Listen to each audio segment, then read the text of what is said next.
ये औरत घबरा गई जब उसे पता चला कि वो प्रेग्नेंट नहीं थी। फिर भी वो रोज उल्टियां कर रही थी और पेट पर स्ट्रेच मार्क्स आ गए थे। ये अजीब सी हालत उसे पूरी तरह हिला कर रख देती थी। दूसरी तरफ दूसरी बीवी 3 महीने की प्रेग्नेंट थी, लेकिन उसकी भूख जबरदस्त थी। वो बिना किसी परेशानी के मटन, मछली सब खा लेती थी। ये देखकर पहली बीवी को शक होने लगा। उसने गौर किया कि जब भी दूसरी बीवी कुछ खाती थी, उसी वक्त उसे उस खाने से नफरत हो जाती थी और उल्टियां शुरू हो जाती थी। शक पक्का करने के लिए उसने अपनी नौकरानी से कहा कि एक बाउल बर्फ जैसी ठंडी हर्बल चाय लाए। जैसे ही उसने चाय पी, 3 सेकंड में दूसरी बीवी के आंगन से जोर की चीख सुनाई दी। पहली बीवी का दिल बैठ गया। उसे समझ आ गया कि उसकी सारी प्रेगनेंसी वाली तकलीफ दूसरी बीवी को ट्रांसफर हो रही थी। वो कमांडर के हवेली की पहली बीवी थी। पिछले जन्म में उसने ये सच कभी नहीं जाना। उसकी तबीयत दिन ब दिन बिगड़ती गई और जब दूसरी बीवी ने जुड़वा बच्चे पैदा किए, उसी वक्त उसकी सारी तकलीफ अचानक गायब हो गई। पूरा महल दूसरी बीवी की खुशी मना रहा था और वो अपने बिस्तर पर तड़प तड़प कर मर गई। अब दोबारा जन्म लेकर जब उसकी नौकरानी ने बताया कि दूसरी बीवी फिर से प्रेग्नेंट है और इस बार रेयर जुड़वा बच्चे हैं, उसका दिल ठंडा पड़ गया। उसे पता था कि वही डरावना सपना फिर से दोहराने वाला है, लेकिन इस बार उसने कसम खाई कि सच को उजागर करके रहेगी। उसने नौकरानी को ऑर्डर दिया कि उसके कमरे के हर कोने की तलाशी लो, कोई भी शक वाली चीज नहीं छूटनी चाहिए। लेकिन कुछ नहीं मिला। आखिर में उसने आंगन में आग लगा दी ताकि सब कुछ साफ हो जाए। फिर भी उसका शरीर अजीब सा लग रहा था। उसकी तबीयत और खराब होने लगी। उसे समझ आया कि जो चीज दर्द ट्रांसफर कर रही थी वो उसके कमरे में नहीं बल्कि दूसरी बीवी के पास छुपी थी। थोड़ी देर बाद दूसरी बीवी मीठी मीठी मुस्कान के साथ मिलने आई। ऊपर से तो वो ख्याल रखने का दिखावा कर रही थी, लेकिन अंदर से ये चेक कर रही थी कि उसका प्लान काम कर रहा है या नहीं। पहली बीवी का पीला और बीमार चेहरा देखकर वो मन ही मन खुश हो गई। उसे यकीन था कि बच्चा सेफ पैदा होगा और आखिर में पहली बीवी का ताज उसका होगा। पहली बीवी चुप रही,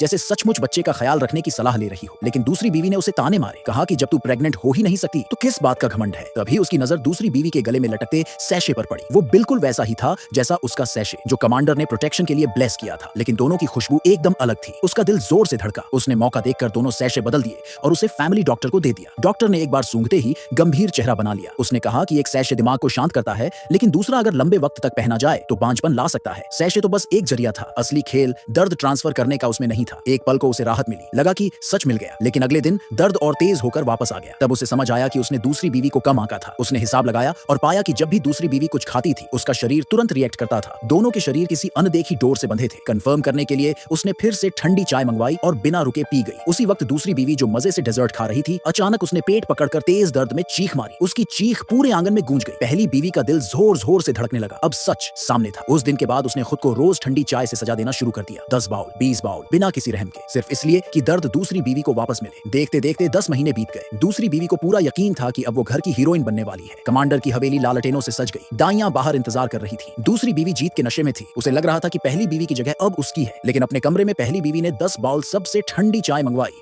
और एक सांस में सब पी गई।